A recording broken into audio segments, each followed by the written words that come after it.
650 watt solar panel bifacial, sulit nga bang gamitin sa solar setup? Opo, sulit na sulit mga idol yan. Sa akin mga idol, dalawang 650 watts at isang 615 watts solar panel. So, bifacial yan mga idol kung mapapansin nyo. Nakapatong lang po yan sa tubo as for temporary since nag-iipon pa tayo ng pera. Sa ganitong setup mga idol, maraming nagtatanong kung maganda ba ang harvest. Kasi bifacial pero nakapatong lang. So, yung likod niya hindi siya makakapag-harvest since nakapatong nga lang siya na. Allowance niya is nasa around 2 inches lang sa bubong namin.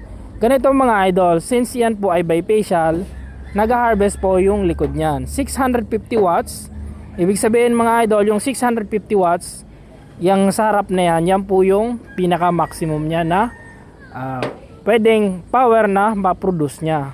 So yung bifacial na sinasabi niyo mga idol is 10 to 20% na additional harvest sa ating mga solar panel. So, computin nyo mga idol, sa 650 watts na solar panel, meron tayong dagdag na harvest na around nasa 130 watts mga idol kung properly elevated po yung ating mga panels. So, yung 20% na yun mga idol, yun lang po yung additional na harvest na pwede nating maidagdag sa efficiency ng every panels po na gaya nito na 650 watts solar panel bifacial quad pole. So sa ganitong setup mga idol, okay na okay pa rin yan kasi makakapag-harvest pa rin yan po ng 650, 650 at 615 yung nasa harap niya po mga idol. Yung nasa likod niya, hindi po yan mag-harvest dahil nga po ay naka-awang siya, pero hindi ibig sabihin na yung efficiency niya ay mababa. So sa mga susunod pa mga idol, ipapa-elevate ko naman yan. Pero ngayon, yung akin panel ay goods naman mga idol. Itong dalawa na ito mga idol, nakakasagad po yan ng harvest na 1,300 watts yung harvest ng dalawang 650. So goods na goods yun mga idol. Nga pala, kung gusto niyo yan mga idol, 650 watts solar panel, sukatin ko po para sa inyo mga idol para meron po kayong idea kung gaano kalaki yung ating panel. So yan, sukatin natin ng metro mga idol. So daan-daan lang tayo at nasa bubong. Yeah. Yan mga idol, 650 ito. Hindi ko kasi siya mabuklat mga idol na yung mabaliktad kasi 30 kilos po yan mga idol at nakatali po yan sa bubong. So mahirap pong buhatin yan. Galing doon mga idol sa dulo. Yan, kita naman mga idol, walang dayaan yan mga idol .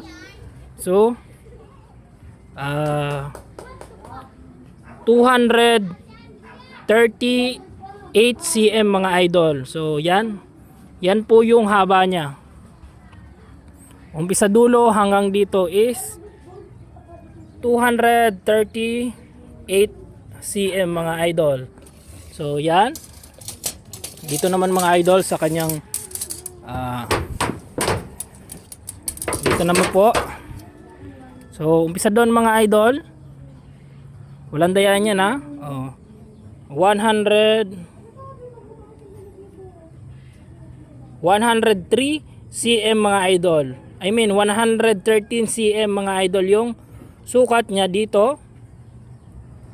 Yung lapad niya, umpisa dulo yun mga idol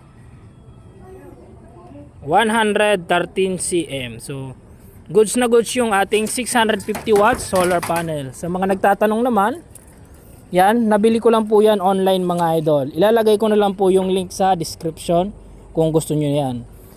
Sa link na yun mga idol, meron din 615. Yan, sukatin na rin natin mga idol. Isama na po natin.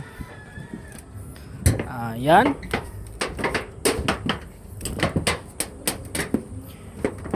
Ito pong solar panel na ito mga idol ay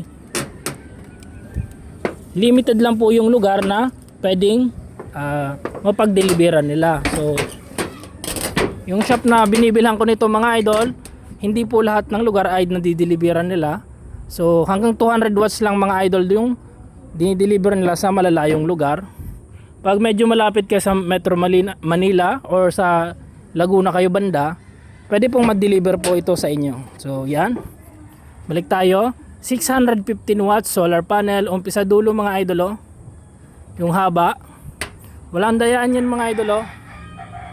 nakasabit yung ating metro dyan. So yan, 228 cm. So sana kita mga idol ha, 228 cm. Yan, umpisahan dyan hanggang dun. Oh. Tapos dito naman tayo sa haba. Yan. Umpisa dyan mga idol, at dito ay ilan ba? 113 cm. So sana kita mga idol, oh. Umpisa doon sa dulo. Yung BOC nito mga idol is 49, yung 650 watts, at yung BOC nun mga idol ng 650 watts ay 57 volts. So yan mga idol, kung gusto nyo yan, ilalagay ko po yung link sa description. Nga pala mga idol, nung in-order ko yan, yung dalawang 650 watts at itong 615 watts, GCash payment pa po yan mga idol. Don't worry naman kasi pwede nyong i-chat si seller.